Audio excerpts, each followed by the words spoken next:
Okay, here with Myles Rice. So talk about your basketball journey up to this point. How'd you get started playing in the game? How'd you get to where you are today in college? Obviously I started playing in rec leagues at the local rec, and then eventually I moved my way up to AAU, where I kind of got my first real exposure of competitive basketball. And then from there on out, when I got older, I played for the Atlanta Celtics, and then that's where I picked up the offer from Washington State. And then transitioned into college, redshirt my freshman year, had the medical redshirt last year.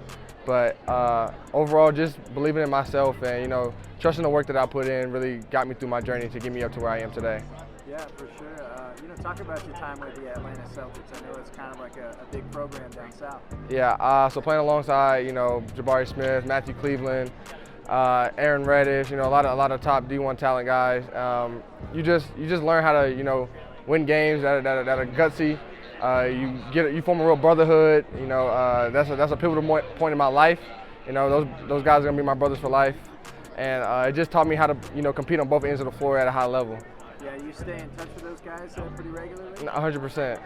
What advice has some of them are in the NBA and other colleges and stuff like that? What advice have they shared with you? It just always goes back to just trusting your work. You might not play the best game every night, but you know that you get another opportunity when you're in the season to make it right. So whether you have a great game or a terrible game, no matter what, you get the next opportunity to improve on it no matter what. So that's one of the biggest things they've always told me, just always trust my work and make sure that I'm always staying in the gym trying to perfect my craft. Yeah, keeping that perspective a little bit. Congrats as well on being cancer-free. Thank you. And stuff.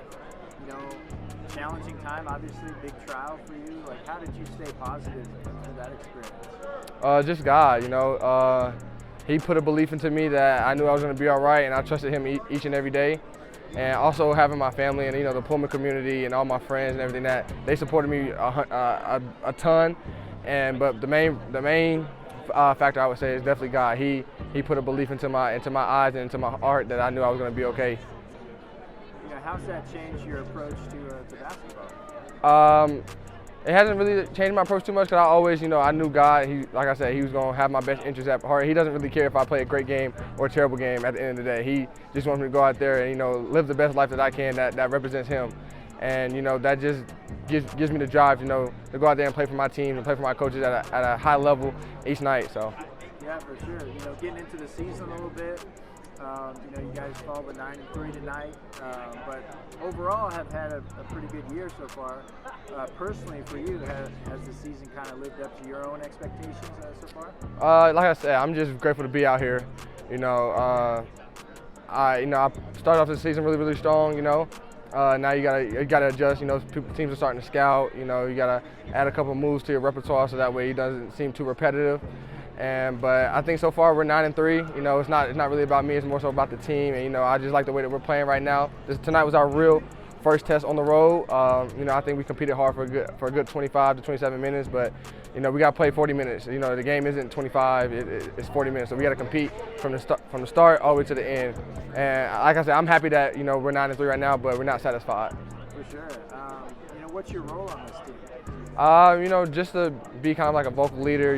Be kind of a do-it-all guy. Like, I play defense, I rebound, I get people involved, and I can also go put it in the hoop as well. So just doing whatever's needed in the game at that point in time is what I do for the team. And I think just me being that for the team is a big part. First full season playing college basketball, and been putting up some pretty impressive numbers so far.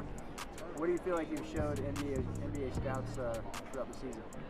They're going to get a guy that's going to give 100% no matter what. No matter if he's shooting 10 for 10 or he's shooting 2 for 10. He's going to go out there, play hard. He's going to dive on loose balls. He's going to defend his butt off. He's going to make game-changing plays. Like, he's going to bring the effort no matter what. And I think that's the biggest part of my game that I think I've been able to show. What do you need to do to take your game to the next level? Just add on a few more pounds, probably like 10 to 15 pounds of muscle.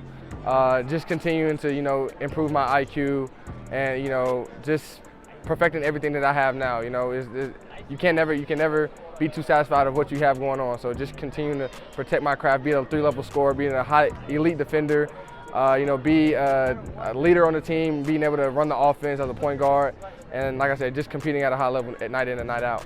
Yeah, for sure. What are you doing right now to kind of improve your IQ? I watch a lot of film with my dad and the coaches. I watch just, if it's not about our game, just of players in the league or even other players around college basketball, just to pick up on different tendencies and, see how they might do something. And, also I always call my friends to see how they might interpret something if they're doing this. So it's always just, you can never have too much knowledge of the game. And I think the more knowledge you have, the better you are when the game's going tight. Yeah, just kind of being a sponge that way. Any players that you really like to watch and model your game after? Well, not necessarily. I don't model my game after LeBron James, but that's my favorite NBA player. Okay. But I'm also not 6'6", but I like to watch a lot of SGA, Devin Booker, Tony Parker, a little bit of Chris Paul as well. Just guys that that can do it at 3 levels, and they can also run a team at the same time.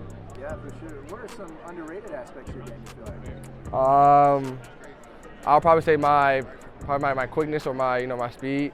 I think a lot of people respect it, but I don't think it's to a point to where they're too worried about it, or just my overall IQ of the game. I think teams think they could put me in situations to where they want me to take a certain shot or they want me to make a certain play, but at the end of the day, I go out and make the play that I think is best for our team regardless. For sure. Talking about your time with Washington State, just been here a few years now. What's the experience been like, and why has it been a good fit for you? Just because the coaching staff believed in me from day one. They recruited me during COVID, couldn't come see me play. They had to get everything off of film and just live stream. So if they was willing to take a chance on a kid way across the country, I had no choice but to take a chance on them, and it's been love since day one. The coaching staff believes in me, my teammates believe in me. My first couple of years I've had the opportunity, to, like I say, be that sponge, soak up, a lot of information, so that when the time that I came to play, I was already kind of familiar with what to do, and you just got to go through it a little bit at the same time when you go out there and play. But it's always a blessing to like I say, have that information and you know what to do. For sure. Getting to know you a little bit off the court, like outside of basketball, what do you like to spend your time on? I like to listen to a lot of music. I do a lot of meditation. I spend my time with God. I spend at least an hour, reading my Bible, doing my daily devotional, just giving Him thanks that that I get to live a life that represents Him in a great way, and that He grants me the opportunity to go out here and just play basketball at a high level, and also probably just spending time talking to my parents. I'm far across the country. I talk to them any chance that I can get, just to get any insight on just life or just basketball in general. Yeah, what would you say is like some of the best advice you've ever received? Me and my dad have a saying, it's DSATL, so it means don't stare at the lights, and by that meaning is like, when, say you're doing good, you're looking at all your accolades, you're doing this, that, and the third, you kind of get blinded, because you look into the sun or you look into a light for too long, you start to, you kind of get blinded a little bit. So it's all about just keeping your head down, but working no matter what, and keeping the main thing the main thing. That's also another saying that my dad has. Yeah, for sure. If you had a hashtag to describe yourself, what would that hashtag be? Whew. That's kind of hard. Just one word, or it can be a phrase. A phrase, one word. Yep. Hashtag the goofy but energetic kid, always. Nice. And why that? Just because I always have a smile on my face. No matter if I'm having a bad day or something's going wrong in my life, I'm always have a smile, because you never know, I might be able to impact somebody's life in a positive way. So just bringing that joy and then that energy to life, and not just the basketball court in general, is what I like to do. A few more questions. This is kind of a fun one, but if you could go out to dinner with anybody, like past or present, who would that be and why? Past or present?